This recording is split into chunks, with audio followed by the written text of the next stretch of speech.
For Louisiana sports fans, there may not be more prominent names than that of Shaquille O'Neal, Ben McDonald, or David Toms, just to name a few.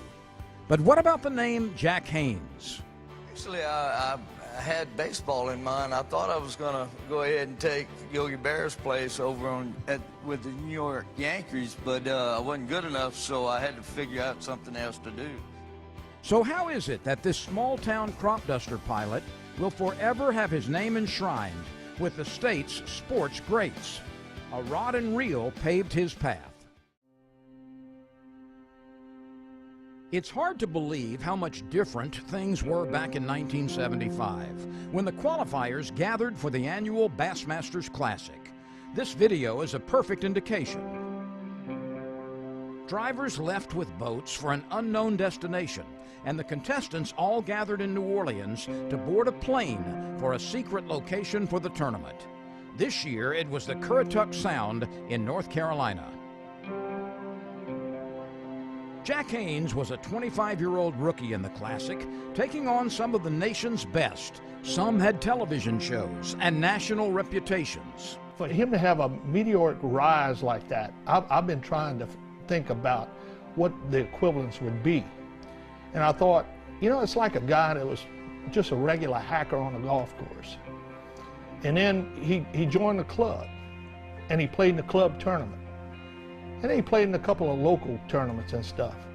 And then all of a sudden, in 4 years, the guy is standing on 18 at the Masters with his arms in the air. And I'm thinking, what an incredible rise to have a guy from Rain be mentioned in the same breath as the Roland Martins and the Jimmy Houstons and the Bill Dances of the world. You know, because his name's right up there with him. It is a small group that have won that tournament. That's a world championship of bass fishing, and that's not an easy thing to do. But it wasn't easy on the final day, as he had to battle wind, rough swells, and frigid temperatures, along with tides that left boats like this one high and dry on sandbars. Hains prevailed and came to the weigh-in with a total that would take this crop duster to the title, with over 45 pounds of bass. Have you ever been any higher than this? I've been up about 15,000 in this. Well, the other day we were up 38,000 or whatever it was, and I'm just about a cloud above that right now, I guarantee you. Let's have a nice hand for Jack Hains of Louisiana, the new champion, 1975 Bassmasters Classic. And now, the state sports shrine awaits. It's long overdue. We've been saying that for years. Louisiana is the sportsman's paradise.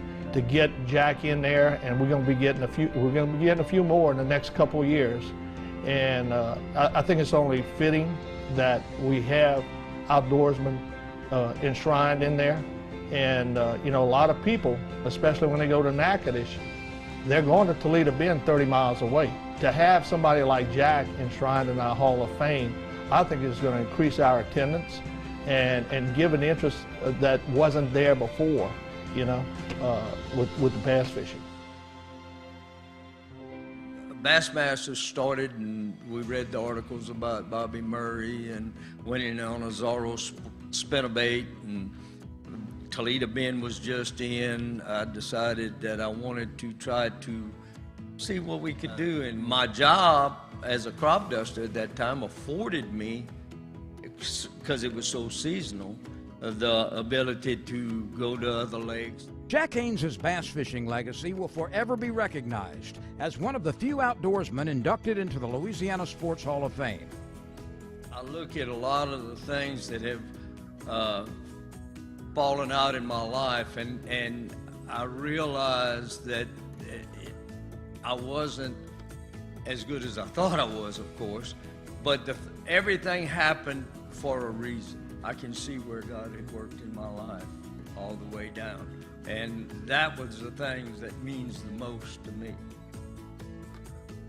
But still to come, we learn that for the future of the Hains family fishing prowess, the apple does not fall far from the tree. Play time of 4. 5 a fish limit. Brennan Leger and Caleb Clark. 5 good ones, I hear. Challenging for the lead, okay, which is 20 pounds and something. Whoa!